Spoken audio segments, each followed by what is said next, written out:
serving the Republic of the Philippines for more than 75 years. Ito po ang Presidential Broadcast Service. Ang Pilipinas ngayon. Narito na ang pinakamainit na mga balita na nakalap sa bawat sulok ng bansa. Ihahatid sa bawat Pilipino saan man kayo sa mundo. Ang Pilipinas ngayon. Pakinggan ang bawat kaganapan sa bawat lalawigan. Ito ang Pilipinas ngayon.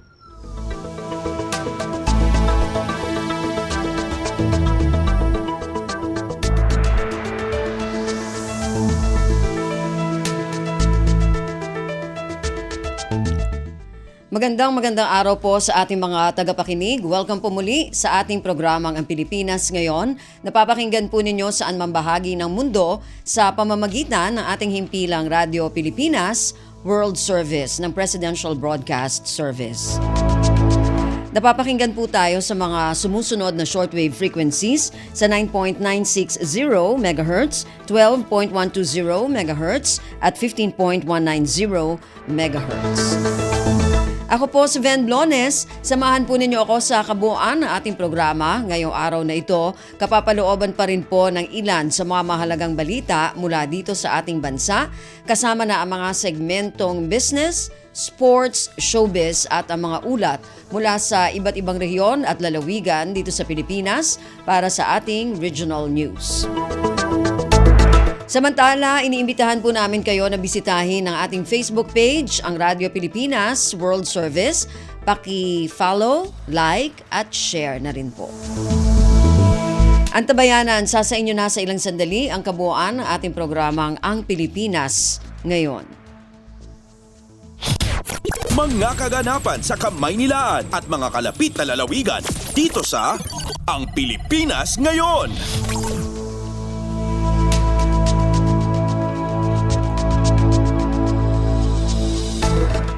Sa ating mga balita, inanunsyo ni Pangulong Ferdinand Romualdez Marcos Jr. na naisapinal na ang Implementing Rules and Regulations o IRR ng Maharlika Investment Fund o MIF. Ayon kay Pangulong Marcos, bubuin na ang organisasyon ng corporate structure ng MIF. May sasabatas ang MIF sa oras na maaprubahan ng IRR. Matatandaan na nahinto ang pagpapatupad ng MIF noong Oktubre 12 para mapag-aralan pa ang IRR nito. Natigil ito ilang linggo matapos maglagak ang Land Bank of the Philippines at Development Bank of the Philippines ng kabuang 75 bilyong piso para maisama sa kapital ng pondo. Samantala, iginiit ni Pangulong Marcos na hindi minamadali ang organisasyon ng MIF. Pasada ng mga balita mula sa Pilipinas para sa mga Pilipino saan man sa mundo. Ang Pilipinas Ngayon. Plano ng bagong talagang Agriculture Secretary na si Francisco Tiu Laurel Jr. na personal na makausap ang mga magsasaka at mangingisda para makita ang kanilang sitwasyon. Ayon kay Laurel, mag-iikot-ikot siya sa halos lahat ng probinsya sa bansa para direktang makausap ang mga magsasaka at mangingisda. Anya, gusto niyang marinig ng personal ang mga kailangan at hinaing ng mga ito at mga hangarin. Sinabi ni Laurel na direktiba sa kanya ni Pangulong Ferdinand Romualdez Marcos Jr. ang modernisasyon ng agrikultura kung saan layunin ang seguridad sa pagkain at maiwasan ang importasyon at maiahon sa kahirapan ang mga magsasaka at mangingisda bago matapos ang kanyang termino. Binigyang diin ni Laurel na handa na siyang sumabak sa paglilingkod bayan. Gayunman, nanawagan siya ng pagkakaisa para makamit ang iisang mithiin sa sektor. Kumpleto, detalyadong balitaan, di papahuli sa mahahalagang kaganapan. Kamustahin ang inang bayan, ang Pilipinas Ngayon.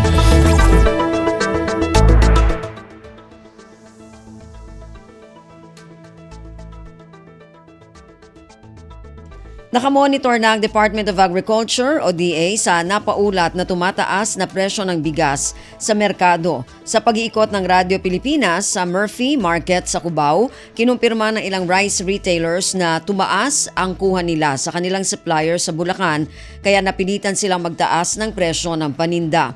Naglalaro sa 2 piso hanggang 4 na piso ang itinaas sa kada kilo ng kanilang bentang bigas gaya ng mga premium rice. Gayunman, nananatili pa ring makakabili ng 45 piso na well-milled rice. Ayon kay DA spokesperson Assistant Secretary Arnel de Mesa, walang dahilan para magtaas ang presyo ng bigas dahil matatag ang supply sa kasalukuyan. Sa monitoring din anya ng DA sa Central Luzon, pasok pa sa itinakda ng National Food Authority Council na hanggang 23 piso ang kanilang farm gate price. Dahil dito, sinisilip na ng DA ang posibilidad na may nagmamanipula ng presyuhan ng bigas sa merkado. Samantala, inaasahan naman ng DA ngayong taon na maabot ang record harvest na 20 milyong metriko tonelada na mas mataas kumpara noong nakaraang taon. Ang Pilipinas ngayon, kasama si Ven Blones. Plano ng Bureau of Customs o BOC na maglagay ng hanggang 1 trilyong piso sa pondo ng gobyerno ngayong taon. Ayon kay Customs spokesperson Vincent Maronilla, posible itong kunin sa mga buwis na makokolekta hanggang katapusan ng taong ito. Sinabi ni Maronilla na maraming programa ng gobyerno ang maaari nitong pondohan. Anya, mahalaga sa gobyerno ang koleksyon ng customs. Dagdag ni Maronilla, bukod sa kanilang koleksyon, umaasa rin ang gobyerno sa koleksyon ng Bureau of Internal Revenue at iba pang collection agencies. Pasada ng mga balita mula sa Pilipinas para sa mga Pilipino saan man sa mundo. Ang Pilipinas ngayon.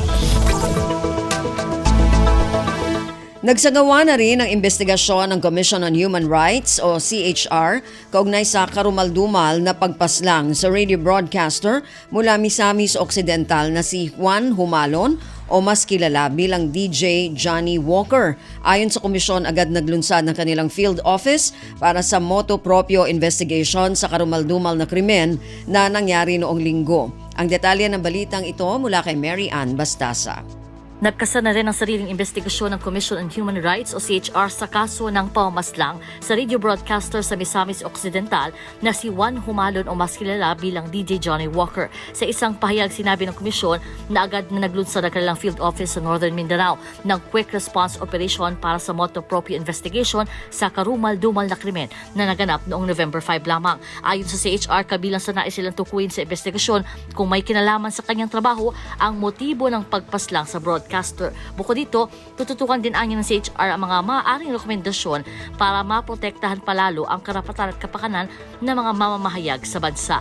Kasunod dito ang panawagan ng komisyon sa agarang pagkamit ng hustisya at pagpapanagot sa sinumang nasa likod ng krimen. Punto ng CHR, labis na nakakaalarma ang patuloy na pagtaas ng bilang ng mga kawani sa media na napapaslang at nabibiktima ng karahasan sa bansa. Ito si Mary Ann Bastasa para sa Radyo Pilipinas. Kumpleto, detalyadong balitaan, di papahuli sa mahahalagang kaganapan. Kamustahin ang inang bayan, ang Pilipinas ngayon. Samantala, sa kaugnay na balita, iginiit ni Senadora Grace Poe na dapat nang higpitan ng Philippine National Police o PNP at iba pang concerned authorities ang pagtugis sa mga may hawak ng iligal na baril hindi lamang sa Metro Manila kundi maging sa mga probinsya. Ang pahayag na ito ni Poe ay kasunod ng pagpaslang sa radio broadcaster na si Juan Johnny Walker Humalon sa Misamis Occidental. Nais anyang malaman ng senadora kung paanong sinusumpo ng pulisya at militar ang paglaganap at paggamit ng mga hindi lisensyadong baril. Ayon sa mambabatas, ang pagmamay-ari ng loose firearms ay nakakadagdag sa pagiging matapang ng mga mamamatay tao. Samantala, hinihimok naman ni Senate Committee on Public Order and Dangerous Drugs Chairman Senador Ronald Bato de la Rosa ang pambansang kapulisan, partikular ang Police Regional Office 10 at Misamis Occidental, na resolbahin ang kaso sa lalong madaling panahon. Iginiit ni De La Rosa na anuman ang totoong motibo ng krimen, iisipin ng mga tao na may kinalaman nito sa trabaho ni Humalon bilang broadcaster at hindi dapat hayaan na ma-discourage ang mga kawani sa media na gawin ang kanilang trabaho. Ang Pilipinas ngayon, kasama si Ven Blones.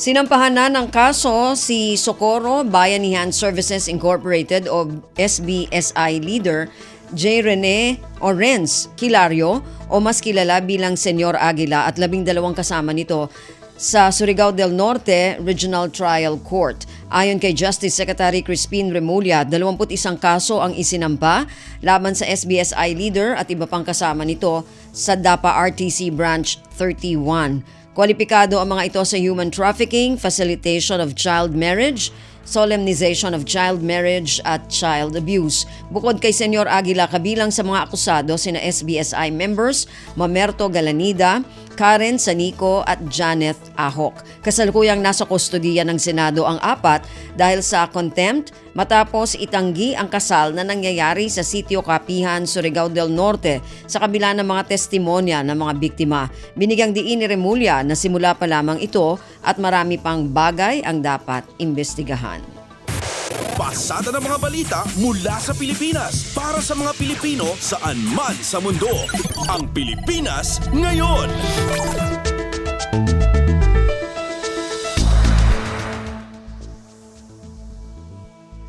Nakadakda ng isagawa sa Miyerkules ang Department of Social Welfare and Development o DSWD ang National Consultative Meeting sa SMX Convention Center sa Angeles City, Pampanga. Layo nito na palakasin ang kapit-bisig laban sa kahirapan, Comprehensive and Integrated Delivery of Social Services o kalahi CIDSS ng DSWD. Sa nasabing aktibidad, makikipagpulong si DSWD Secretary Rex Gatchalian sa may 650 na local chief executives at mga kinatawan ng iba't ibang local government units. Ang mga local chief executive mula sa Luzon, Visayas at Mindanao ay mula sa mga piling LGU na nagpapatupad ng kalahi CIDSS National Community Driven Development Program, Additional Financing o NCDDP-AF at ng Philippine Multisectoral Nutrition Project o PMNP. Ayon kay DSWD Assistant Secretary Romel Lopez, layon din ang National Consultative Meeting na magbigay ng lugar para sa isang interactive na pakikipag-ugnayan sa mga nagpapatupad na LGU. Inaasahan ding dadalo sa consultative meeting ang ilang ahensya ng pamahalaan at ilang non-government organization. Kumpleto, detalyadong balitaan, di papahuli sa mahahalagang kaganapan. Kamustahin ang inang bayan, ang Pilipinas ngayon. Inatasan ng Commission on Elections o COMELEC ang mga field office nito na imbestigahan ang umano'y pakikialam ng ilang lokal na opisyal sa katatapos lamang na barangay at sangguniang kabataan elections o BSKE. Naglabas ng direktiba si COMELEC Chair George Garcia sa lahat ng direktor nito para simulan ng investigasyon sa mga nakialam, nagpahinto at nanakot sa mga poll worker noong halalan. Ayon kay COMELEC spokesperson John Rex Laudianco, nakatanggap ang COMELEC ng mga ulat na may mga politiko tulad ng mayor na nakialam sa Bicol Region at Northern Mindanao, gayon din sa iba pang mga lugar. Kabilang sa harassment na ginawa ng mga opisyal, ang pananakot sa board members at COMELEC personnel, pagpigil sa proklamasyon ng mga nanalo, banta ng karahasan at presensya nito sa mga lugar ng botohan. Samantala, tiniyak ng COMELEC na magsasampa ito ng kaso sa lalong madaling panahon at aayusin ang lahat ng kaso sa loob ng 3 linggo.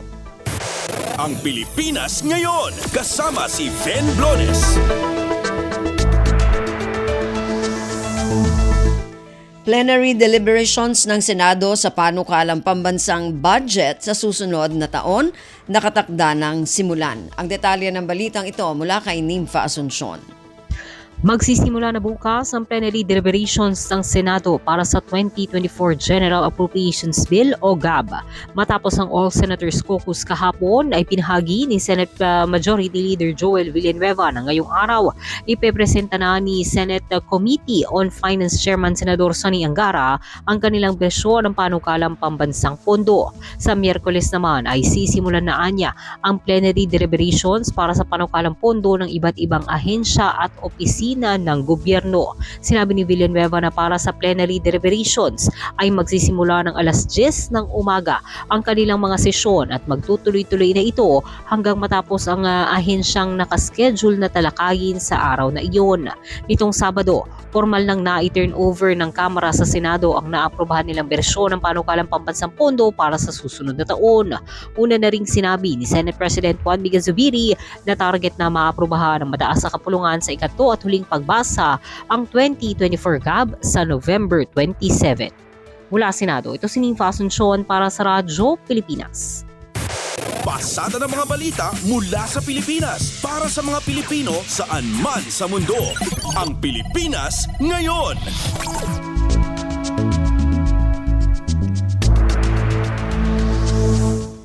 Isang mambabatas pinatutugunan sa Department of Health o DOH ang issue ng ilang doktor sa pribadong ospital na tinatanggihan ng Medical Assistance for Indigent Patients o MAIP Guarantee Letters. Ang detalye ng balitang ito mula kay Kathleen Forbes.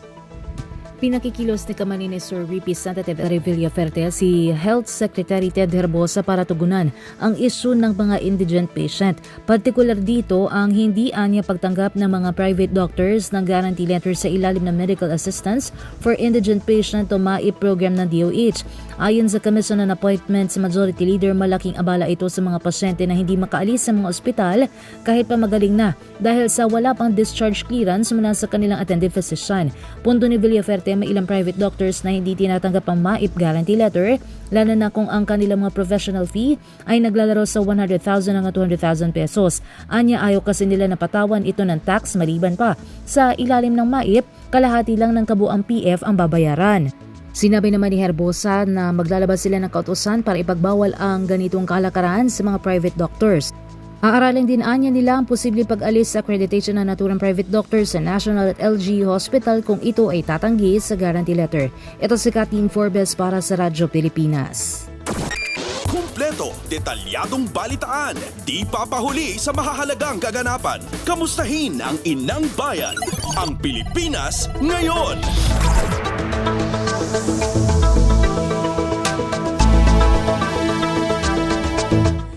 Nanguna sa pagpapasinaya ng bagong kumpuning Basa Air Base Runway sa Florida Blanca, Pampanga, si Defense Secretary Gilberto Teodoro. Ito ang pinakamalaking EDCA project sa bansa.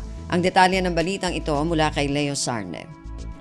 Pinangunahan ni Department of National Defense Secretary Gilbert Teodoro at U.S. Deputy Chief of Mission to the Philippines Robert Y. Ewing ang dedication ceremony ng bagong kumpuning Basa Air Base Runway sa Florida Blanca, Pampanga kahapon. Ang 1.3 bilyong pisong proyekto ang pinakamalaking Enhanced Defense Cooperation Agreement o EDCA project sa bansa. Kabilang sa mga natatanging panauhin sa aktibidad sina AFP Chief of Staff General Romeo Brawner Jr., Philippine Air Force Chief Lieutenant General Stephen Pareño at U.S. 7th Air Force Pacific Air Forces Commander Lieutenant General Scott Playus. Ayon kay Philippine Air Force spokesperson Colonel Maria Consuelo Castillo, ang rehabilitasyon ng naturang runway ay nakumpleto ng wala pang isang taon. Dahil anya sa pinatatag na konkreto at struktura, maaari nang gamitin ang runway ng mabibigat na eroplano tulad ng cargo planes ng Philippine Air Force. Mas ligtas na rin anya ang runway para sa pagsasanay at operasyon ng mga eroplano lalo na sa panahon ng kalamidad. Mula sa AFP, ito si Leo Sarne para sa Radyo Pilipinas. Pasada ng mga balita mula sa Pilipinas para sa mga Pilipino saan man sa mundo. Ang Pilipinas ngayon.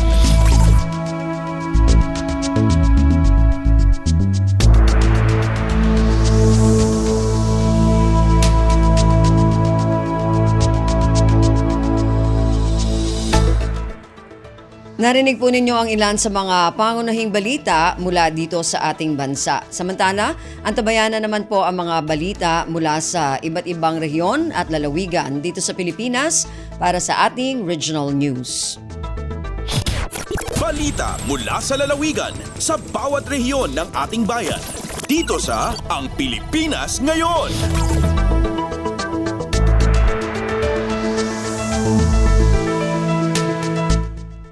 Dumako na tayo sa ating regional news. Unahin natin ang mga balita mula sa rehiyon ng Luzon.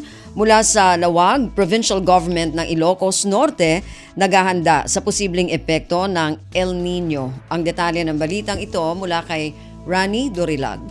Sagsaganan ti gobyerno probinsyal iti posible apan nakarikna tinapudot a panawen gubway ti El Nino phenomenon. Sigon kini Provincial Agriculturist Engineer Maria Teresa Bacnat iti Provincial Agriculture Office na iswat iti kalabes ti panagkudkod kadagiti small farm reservoir ken apan nakapalawa ti irigasyon. Kuna nasakbay ti panagtutudo ket na iswat dan tinasong atignay rason nga dadagiti naurno nga danom wenno tudo kadagiti SFR nang runa iti ili ti pasukin ken iti syudad ti Batak. Inbudanag ni Engineer Bacnat anakit daw da pa iti nayo na pundo para iti panagipay ti libre a gasolina mausar iti panagkutkot ti SFR ken irigasyon. Iti Ilocos Norte ket marikriknan tinainit wenno napudot a panawen aging gay ti bulan ti Abril intono sumaruno at tawen. Manipod dito Radyo Pilipinas Lawag, Radyo Durilaga para sa Radyo Pilipinas World Service. Balita mula sa lalawigan sa bawat rehiyon ng ating bayan. Dito sa Ang Pilipinas Ngayon. Maraming salamat kay Rani mula dyan sa Lawag. Dumako naman tayo sa Agoo. Balay Silangan Reformation Program sa Bangar, La Union, tagumpay na naisagawa. Ang detalye ng balitang ito mula kay Albert Kawile. Nabaligay na ilipas ti Local Government Unity Bangar La Union, babayan ti sidong iti pagbangaran wano Balay Silangan Reformation Center, ti may sapay asiklo ti Balay Silangan Reformation Program, wano BSRP anarambakan babayan iti reintegration ceremony, amang tanda iti panakailipas ti may saabulan nga in-house reformation program, dagiti reformista. Sa nga pulo a reformista manipod ti syudad ti San Fernando, may isa manipod ti Luna, ken may isa manipod Bangar La Union, tinangbukel ti nadakamat a batch. Daytoy ket may isa na pataga milestone para iti nadakamat a pasilidad para iti panakaakomodar kadagiti umuna reformista manipod sa bali a lugar. Pamaneknek iti bilag ti panakipagrikna, rehabilitasyon ken may kaduagon daway, agtalinad anatibker ti pasilidad ti sidong iti pagbangaran, iti panangipaay kadagiti serbisyo para iti reformasyon. Ti Balay Silangan Reformation Center ken may sa reformatory facility amang taming kadagiti nakabasol mainag iti droga akayatnan ti agbaliw. Manipod RP Agoo, Albert Kawile para iti Radyo Pilipinas World Service. Balita mula sa lalawigan sa bawat rehiyon ng ating bayan. Dito sa Ang Pilipinas Ngayon. Maraming salamat Albert. Yan ang ulat mula sa Agoo at kabuuan na ulat mula sa rehiyon ng Luzon. Samantala, dumako naman tayo sa rehiyon ng Kabisayaan mula sa Borongan. MSMEs sa Eastern Samar nakabenta ng mahigit sa 127,000 piso sa unang araw ng 58th Eastern Samar Founding Anniversary Tourism and Agri-Trade Fair. Ang detalye ng balitang ito mula kay Pen Pomida. Sobrahin 127,000 ang total sales hansyahan nga adlaw han 50th Eastern Samar Founding Anniversary Tourism and Agri-Trade Fair November 3 ha Capitol Grounds, Borongan City. Inian habaruan han Radyo Pilipinas kan DTI Provincial Director Roselma Samonte. Sumalakan sa Monte ang kabugusan nga kita nga 127,584 pesos in 25.52% han sales target nga 500,000 pesos. Samtang kategorya nga food nga non-food products, ang total food sales cash nga book orders inabutin 55,252, total non-food cash nga book orders 15,790, kanan agri-products 56,542 pesos. Ang ginbabaligya ha trade fair in mga dekalidad nga mga produkto, sugad iton handicrafts, native delicacies, produkto agricultural, processed foods, han mga MSME sa 23 nga local government unit ha probinsya. Ining aktibidad in pinangungunan hiton gobyerno probinsyal hit Eastern Samar, ha pakigsumpayan hiton DTI, kaparte hit mga aktibidad ha pagsalinurog hiton 50th founding anniversary hiton Eastern Samar. Tikang ha-RP Borongan inihipen Pumida para ha Radyo Pilipinas World Service. Balita mula sa lalawigan sa bawat rehiyon ng ating bayan. Dito sa Ang Pilipinas Ngayon.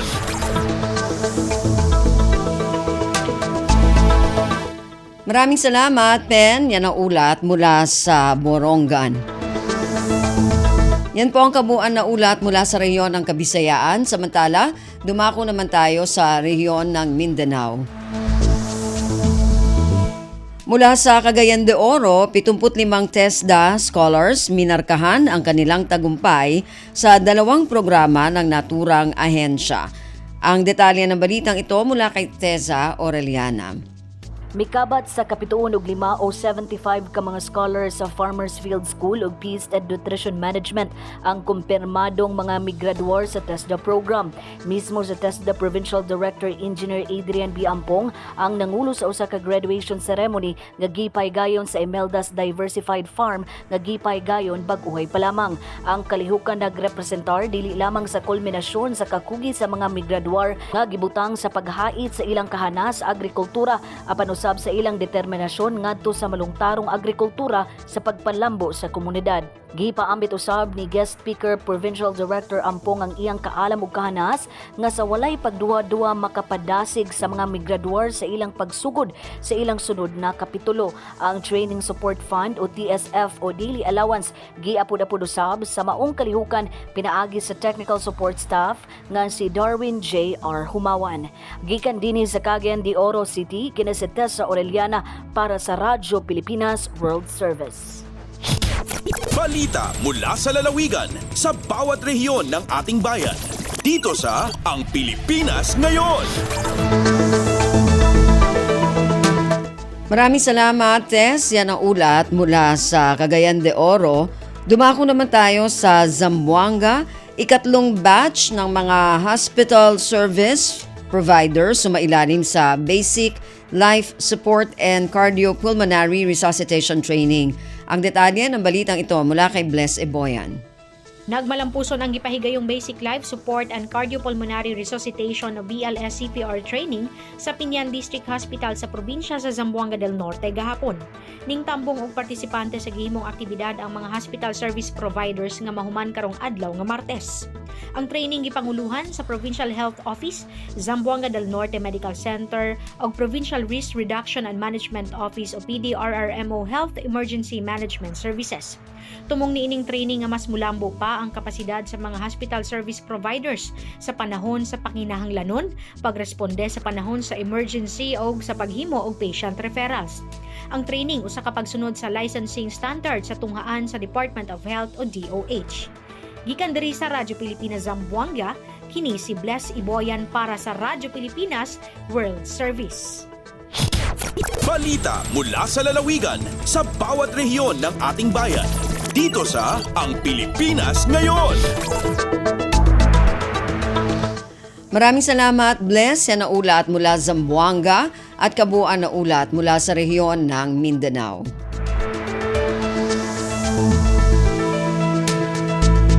Narinig po ninyo ang ating regional news para sa araw na ito, kalipunan ng mga balita mula sa iba't ibang lugar, rehiyon at lalawigan dito sa Pilipinas. Samantala, antabayanan naman po ang ating mga segmentong business, sports at showbiz.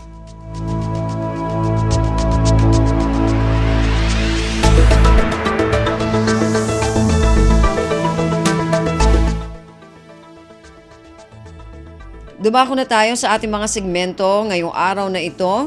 Para sa ating business news, narito si Stephanie Vicente. Lagay ng ekonomiya, kalakalan, negosyo at iba pa. Atin ang alamin dito sa Ang Pilipinas Ngayon. Magandang araw, narito tayong muli para sa segmentong Balitang Negosyo at Kalakalan.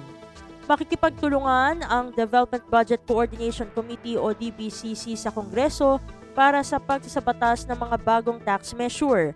Kabilang dito ang panukalang taxation on passive income, financial intermediaries, at ang property valuation and assessment. Sa pagpupulong na ginawa kamakailan ng DBCC na pinangunahan ni Finance Secretary Benjamin Diokno, nakalatag ang iba pang isinusulong nilang hakbang upang mapabuti ang tax collection.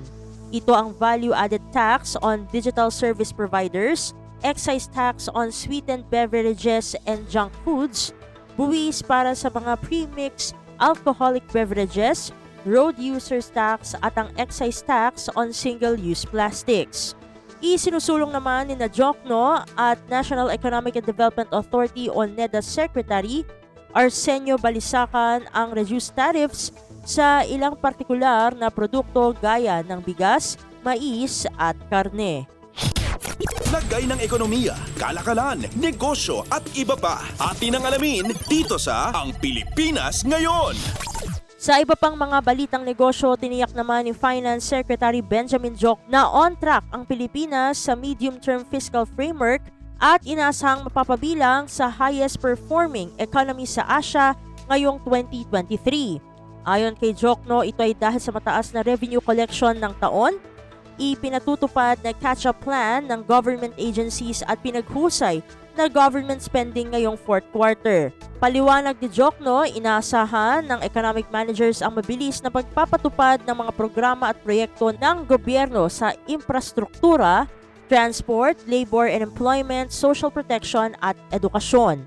Aniya, positibo sila na makakamit ang growth targets na itinakda sa medium-term fiscal framework, partikular ang debt to GDP at deficit to GDP ratio. Base sa World Bank October 2023 Economic Update, pangungunahan ng Pilipinas ang paglago sa East Asia and the Pacific na may 5.6 growth forecast.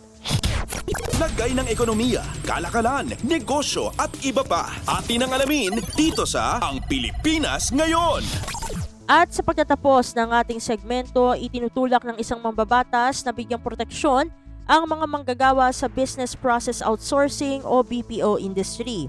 Sa ilalim ng House Bill 9342 o BPO Workers Welfare and Protection Act of 2023 ni Las Piñas Representative Camille Villar, ipagbabawal sa mga BPO company na pagbayarin ng bond ang empleyado, gayon din ang pagpapataw ng iba pang bayarin oras na umalis ito ng kumpanya bago pa man magtapos ang kontrata nito.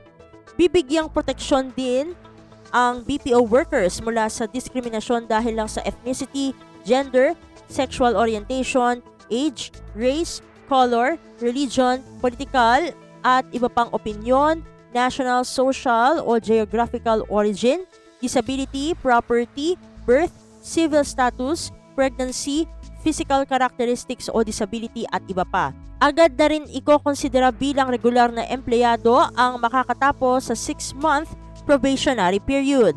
Kailangan din na hindi hihigit sa 8 oras ang trabaho kada araw o katumbas ng 6-day work week. Hindi rin sila maaaring basta na lang alisin sa trabaho maliban na lang sa mga kadahilanang nakasaad sa labor code. Ang mga BPO na lalabag oras na maisabatas ang panukala ay papatawan ng multa na hindi bababa sa 100,000 pesos o pagkakakulong na hindi bababa sa 2 buwan at hanggang 1 taon. Pagbibigay din ni Villar, marapat lamang nabigyan ng proteksyon ang mga BPO worker lalo at marami na ring pribilehiyo ang ibinigay ng pamahalaan sa mga BPO company.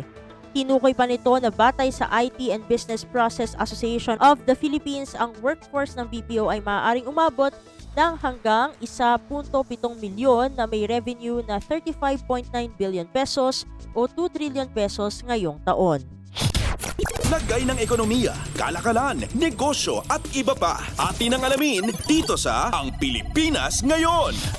At dito na natatapos ang ating segmentong Balitang Negosyo at Kalakalan para sa Radyo Pilipinas World Service. Ito pa rin si Steph Vicente.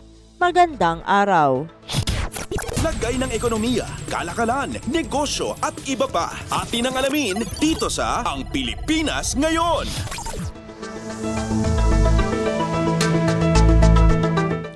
Maraming salamat, Steph. Yan ang ating business news. Samantala, para sa ating balitang pampalakasan, narito naman si Leo Magpayo. Updates at pinakahuling mga usapin sa mundo ng palakasan. Atin ang pakinggan dito sa Ang Pilipinas Ngayon.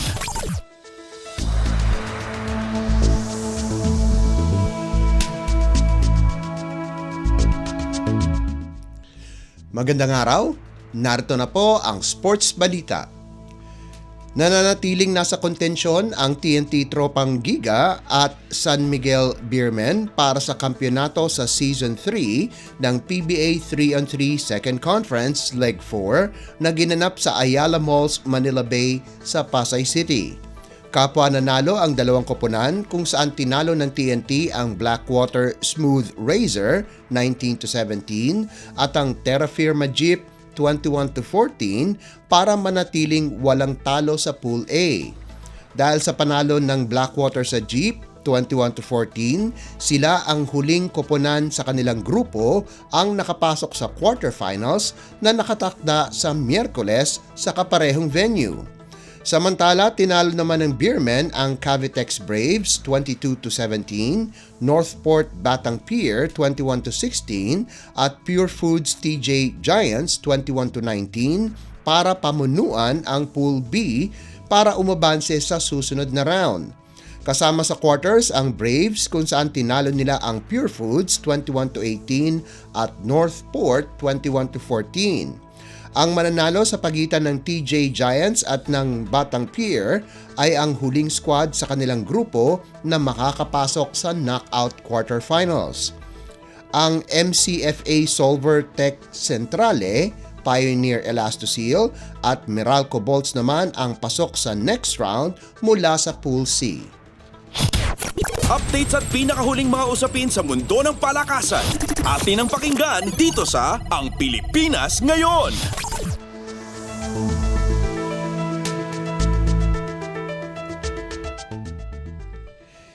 Magtatapat ang College of St. Benilde at Jose Rizal University para palakasin ang kanilang tsansa na makapasok sa Final Four sa NCAA Season 99 Men's Basketball Tournament ngayong Martes na gaganapin sa Phil-Oil Eco-Oil Center sa San Juan.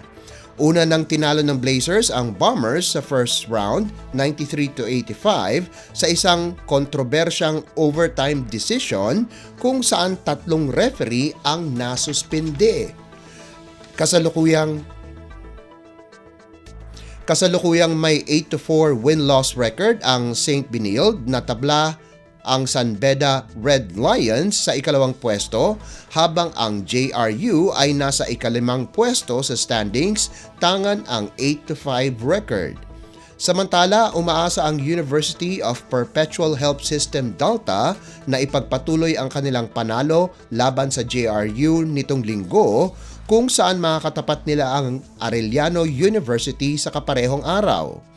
Ikalimang panalo ng Altas sa Bombers laban sa 7 talo na mistulang inspired dahil sa pagdating ng alumnus, player ng Barangay Ginebra at Gilas Pilipinas at ngayoy assistant coach ng Perpetual Help na si Scotty Thompson. Updates at pinakahuling mga usapin sa mundo ng palakasan. Atin ang pakinggan dito sa Ang Pilipinas Ngayon.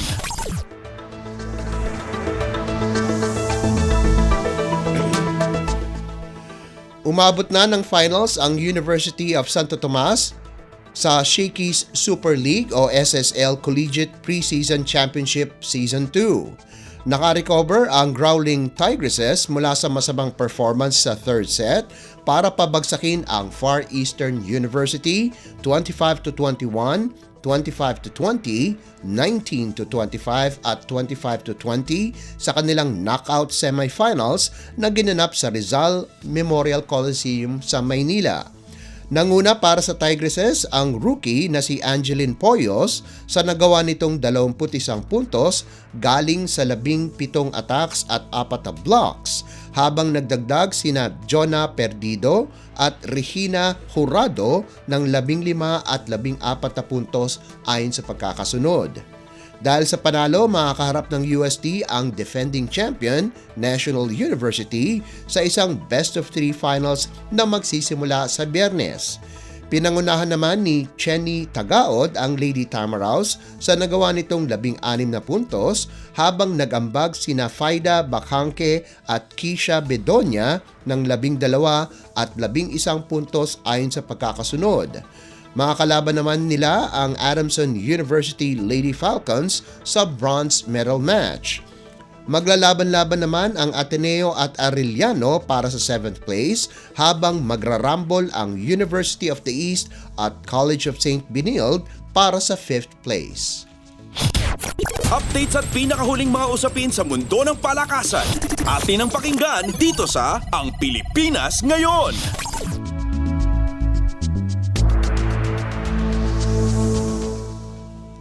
At yan ang pinakahuling balita sa larangan ng palakasan. Para sa Radyo Pilipinas World Service, ito po si Leo Magpayo. Magandang araw. Updates at pinakahuling mga usapin sa mundo ng palakasan. Atin ang pakinggan dito sa Ang Pilipinas Ngayon.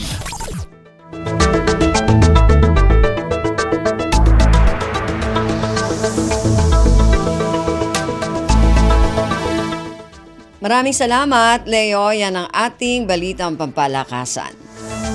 Samantala, para sa mga nag-aabang ng mga chismis mula sa mundo ng showbiz. Para sa ating showbiz balita, narito si Mama JT. Ang latest, ang hottest sa showbiz and entertainment. Heto na sa Ang Pilipinas Ngayon.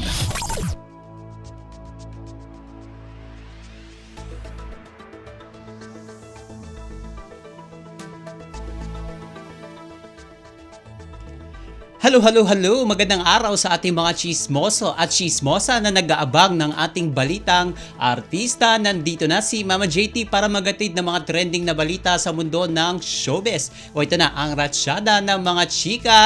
Ito ang naglabas ng kanyang libro, ang actress entrepreneur na si Neri Naig Miranda na siguradong kapupulutan ng inspirasyon ng mga makakabasa nito. And sa kanyang social media account, nagpapa-preview si Neri sa mga nilalaman ng kanyang book na may titulong Wais na Misis. And sa kanyang ipinost ang mga litrato, kalakip ang ilang life lessons na natutunan niya sa ilang taong pagsasama nila ni Chito. And pahayag ni Neri sa simula ng kanyang caption, and we quote, "I talk about my failures sa libro. Marami talaga yung mga pagsubok na mapapatanong ka talaga kay Lord, why me?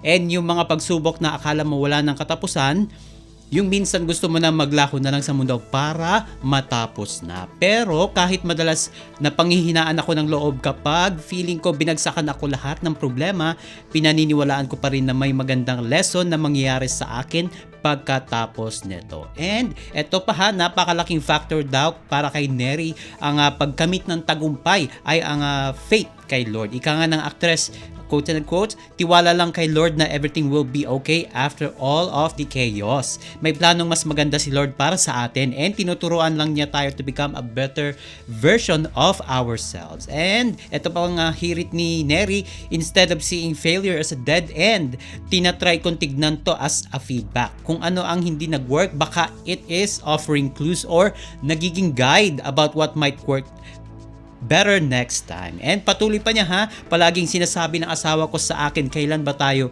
binigo ni Lord? Lahat ng pinagdaanan namin, oo nga, hindi kami pinabayaan. And hindi lang madali lahat, pero in God's perfect time, magiging maayos lahat.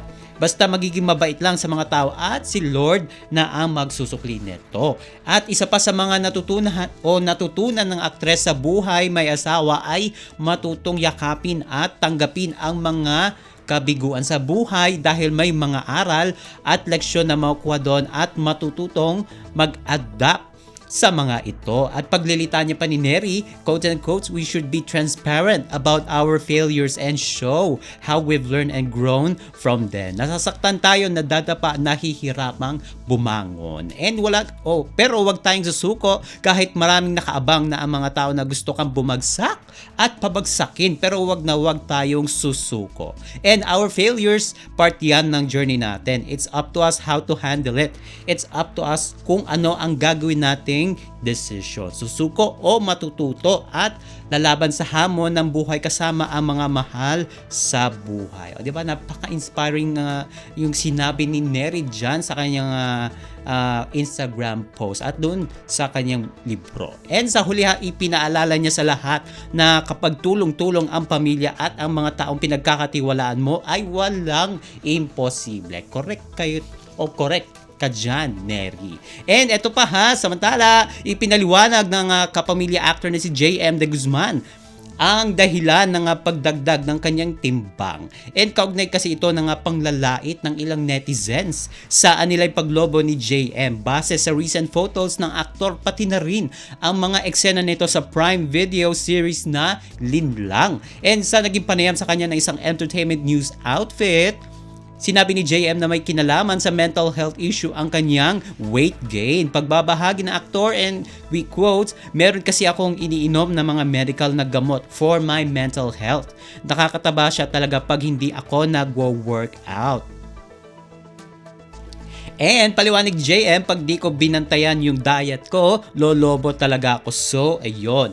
And ito nga ang tanong, kailan kaya daw siya iinom ng gamot na yon? Sagot ni JM, hindi pa daw niya alam sa kanyang doktor. And ayon kay JM, hindi siya na-offend sa mga kritisismo na kanyang natatanggap sa kanyang pagdadagdag ng timbang. Ito ay sa kabila ng pag-post niya sa IG ng screenshot ng mga komento ng netizen na nagsasabi nga tumaba daw siya. And ang caption ni JM doon ay masakit kayo magsalita. And paglilinaw na aktor doon sa post na yon sa Instagram, quote and unquote, actually nakangiti ako habang pinost ko yon Nilagay ko lang yon kasi I'm doing something about it. I'm training now, nag-workout na uli ako. And gusto ko lang ilagay yon doon para pag naipakita ko sa kanila yung final results ko, mas mai-inspire sila. And good luck dyan, JM. And eto pa mga kachismis, it's official. Magsasama muli ang mga icons ng OPM na sina Bamboo Manyalak, Mark Escueta, Nathan Azarcon, and Rico Blanco sa inaabang reunion concert nila sa susunod na taon.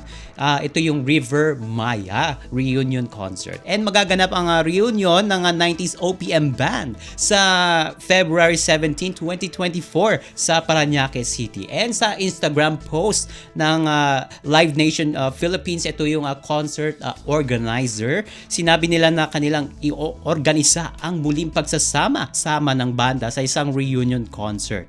And matatandaan na nasurpresa ang mga tagahanga ng banda ng kanilang inanunsyo sa social media ang kanilang nilulutong reunion concert.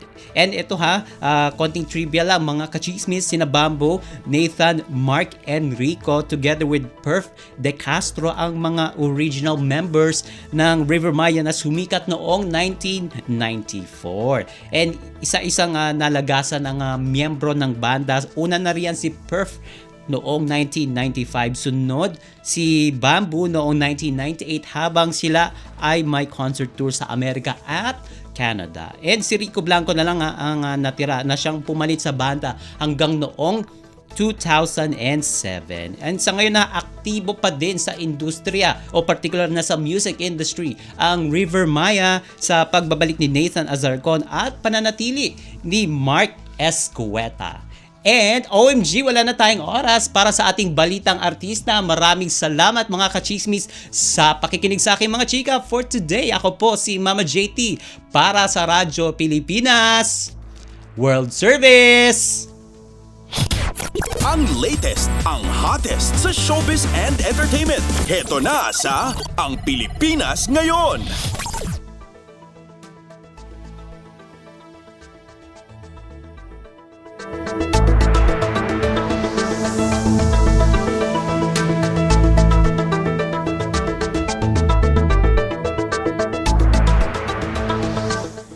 Maraming salamat, Mama JT. Yan ang ating showbiz balita.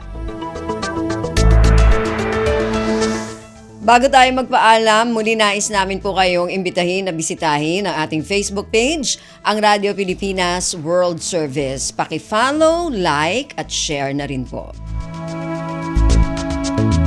At narinig po ninyo ang kabuuan ng ating programang Ang Pilipinas Ngayon. Magpapasalamat muna tayo sa mga nakasama natin sa ating programa ngayong araw na ito. Sa ating technical side, kina Milo Jonella, Susan Aison at Anthony Pimentel. Maraming salamat din sa ating mga naging executive producer ngayong araw na ito, kina Jerome Toledo at Stephanie Vicente. Sa mga nakasama din natin sa ating mga segmento para sa araw na ito sa ating Balitang Pampalakasan, kay Leo Magpayo, sa ating business news, kay Stephanie Vicente, at sa mga kasama natin na nag-ulat mula sa iba't ibang rehiyon at lalawigan dito sa Pilipinas para sa ating regional news at sa ating station manager na si Mr. Ray Sampang. Hanggang sa susunod na edisyon na ating programang Ang Pilipinas Ngayon. Ito pong muli si Ven Blones. Maraming salamat po at mabuhay po tayo mga Pilipino. At yan ang Pilipinas Ngayon. Muling samahan si Ben Blones sa parehong oras at alamin ang pinakahuling mga kaganapan at balita saan man kayo naroon. Ang Pilipinas Ngayon!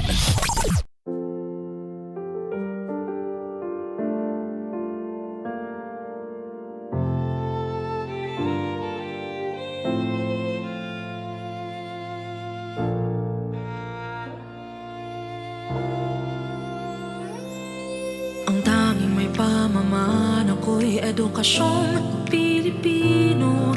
Tinuturong galing at talino para maabot ang pangarap mo. Ang tanging handog ko sa'yo'y edukasyong Pilipino. Diskarteng mula sa puso, mamamangha ang mundo. Matatag na mga guro, matatag sa mga pagsubok, matatag na mga mag-aaral, matatag na talino'y umiiral. Hinaharap ang hirap, walang takot sumugod, humahanap ng solusyon, ipaglaban ang edukasyon. Kabataang Pilipino, Muslim o Kristiyano, lahat ng paniniwala, lahat ng katutubo, may kapansanan, iba man kasarian.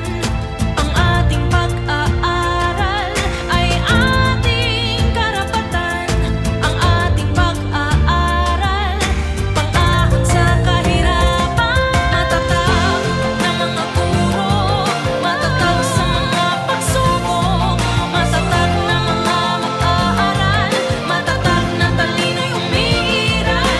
Hinaharap ang hirap, walang takot sumugod, humahanap ng solusyon, ipaglaban ang edukasyon. Ang tanging alay ko sa'yo'y edukasyong Pilipino. Matapat ng pamamaraan, maunlad na kinabukasan.